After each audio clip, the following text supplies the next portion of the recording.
Toprağın derinliklerinden bir kıvılcım sıçramış yüzeye.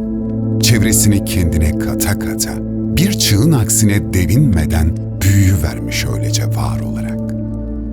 Hem atılmış göğe doğru, hem de yayılmış genişçe. Bir çukurda uç vermiş ateş, sonra semirmiş ölü köklerle. Gecenin yekpare karanlığı bölündü, kızıla boyandı gök kubbe. Kimi çığlıklar eşlik etti kara dumanlara, ağaçlarıyla, dallarıyla çıtırdadı dünya. Çıtırtılar, bir bir kırılıyordu kemikleri gecenin. Alevler engel tanımadı, bir köşesine iliştiler karşılaştıkları her şeyin. Ateş ki bir yerden ötekine göç eylemez, yutar tüm sınırları. O ki kızıl öfkesi kimsesizliğin.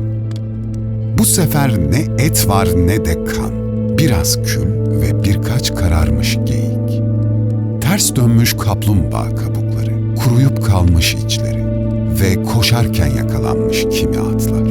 Yol boyu ateşle dalgalanmış yeleleri. Ateş yorulmak bilmez, istemedikçe durulmaz. Oyukların, kurumuş dere yataklarının, topraktaki yarıkların ve diğer nice boşlukların şeklini almaz. Kendine tabi kılmıştır rüzgarı, kapkara bir dünyaya rengini bahşetmiştir. Gölgeleri doğurmuş. Gölgeler ki karanlığın bin bir farklı tonu. Yangının çevresini sarmışlar. Sıçrayan kıvılcımları hısım sanmış ateş böcekleri. Gölgeler içre doluşmuşlar. Sesleri, o topluca titreşimleri çıtırtılara karışmış. Eriyip gitmişler mum gibi.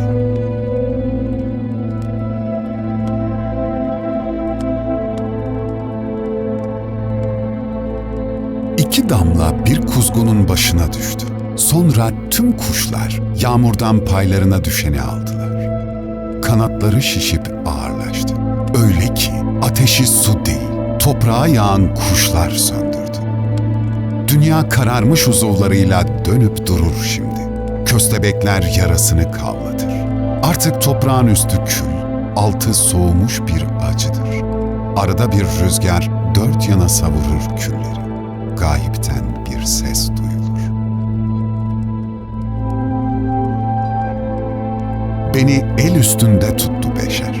Önüm sıra eğildi. Tanrılık bahşetti bana. Çevreme toplanıp yakardılar. El açtılar kıpkızıl uçlarımı. Kararmış avuçlarıyla yüzlerine sıvadılar beni. İs olup bulandım ter ve gözyaşına. Beşer bende dağladı yarasını. Aç kurtlardan bana sığındı.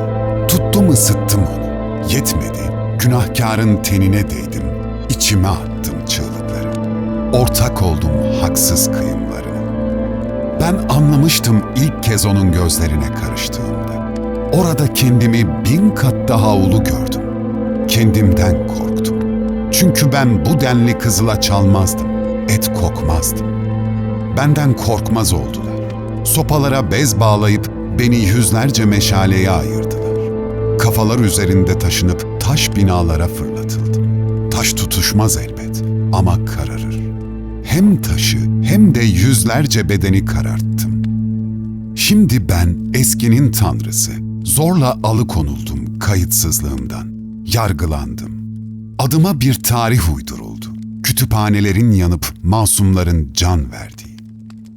O tarihi yazanlar gitti, bir ben kaldım.